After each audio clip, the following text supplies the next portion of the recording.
sommes surpris, c'est ce qu'on peut dire. En tout cas, sa maman a eu la plus grande surprise de sa vie quand elle est partie pour l'inscrire.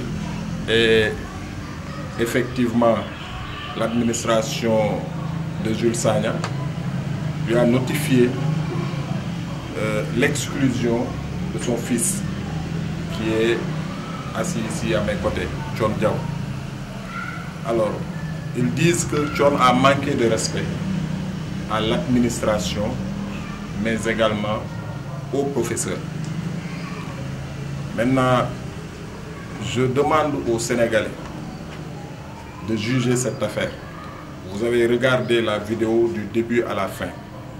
Si quelqu'un peut me dire à quel moment notre jeune frère a manqué de respect à l'administration ou aux professeurs. Il fait partie des jeunes les plus disciplinés de la famille. C'est un jeune très correct. Donc aujourd'hui, même s'il avait fauté, même s'il avait fait une erreur, ce qui est humain, l'erreur est humaine, il peut, dans l'exercice de ses fonctions, parce que être président du gouvernement scolaire, ce n'est pas une tâche facile. En communication, on peut commettre des erreurs. Mais c'est là où on attend l'école. L'école forme, l'école doit encadrer. Même si l'élève commet une erreur, il appartient à l'école de rectifier cette erreur et de le laisser continuer, n'est-ce pas, ses études. Mais malheureusement, on l'a exclu.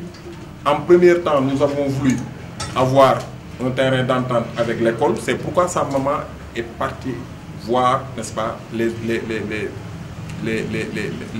direction de l'école. Mais il refuse que Thione reprenne ses cours. C'est pourquoi... Alors qu'il est en terminale cette année. Non seulement il est en classe de terminale, mais c'est un très bon élève. Parce que les résultats qu'il a obtenus cette année, en premier semestre, 14,42, en deuxième semestre, 12,38, et la moyenne annuelle de 13,40. Il est 5e de la classe.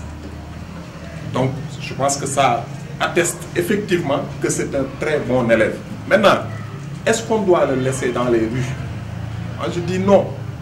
Je pense qu'aujourd'hui, l'association des parents d'élèves est interpellée, mais également l'inspecteur d'académie de Thiès.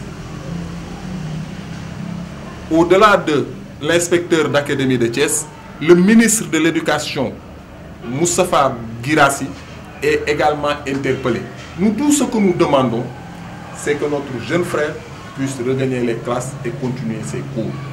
Parce qu'aujourd'hui, vous avez vous-même, vous tous, visualisé la vidéo et vous ne verrez nullement ce jeune-là manquer de respect à qui que ce soit.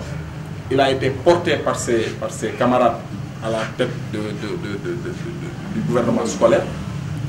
Donc, il a le devoir et l'obligation de défendre les élèves en cas de besoin. Et nous sommes tous sans savoir que l'année dernière, il y avait eu des problèmes de fuite qui avaient abouti à l'interpellation des élèves de Jules Sagna. Et c'est lui qui portait la parole des élèves. Donc, il avait le devoir et l'obligation non seulement de les défendre, mais de façon correcte. Il a parlé correctement, il a dit la vérité. Maintenant, au lieu de voir, au lieu de poursuivre, n'est-ce pas, ceux qui sont à l'origine de ces fuites, on veut sacrifier la vie de notre jeune frère, ce que nous n'accepterons jamais. Ça, c'est un début.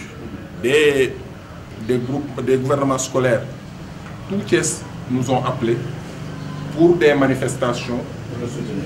Ah oui, pour le soutenir. D'ailleurs, il voudrait même venir aujourd'hui à la conférence de presse, mais j'ai demandé pour le moment qu'on puisse parler d'abord aux Thiessois, parler à nos autorités. Maintenant, tout en pensant que ce problème va être réglé. En tout cas, nous voulons que ce problème puisse être réglé. L'association des parents d'élèves, dirigée par notre ami et père Maudi Diouf, militant de l'école, que nous connaissons bien, également l'inspecteur d'académie et le ministre de l'Éducation, nous les interpellons pour que Thione puisse regagner les classes. C'est tout ce que nous demandons. Malheureusement, son père est décédé il n'y a pas longtemps, donc il vit avec sa maman et nous savons tous que nous vivons des moments extrêmement difficiles. C'est sa mère qui se débrouille pour qu'il puisse quitter Nassau pour aller étudier à Nissan. Et malgré tout, il fait de très bons résultats. Donc on n'acceptera pas qu'il soit sacrifié alors que d'autres qui sont victimes de ce qui se passe, en tout cas ceux qui sont impliqués directement, sont en train de circuler librement ou bien continuer de faire leur cours comme il le faut. On ne va pas l'accepter.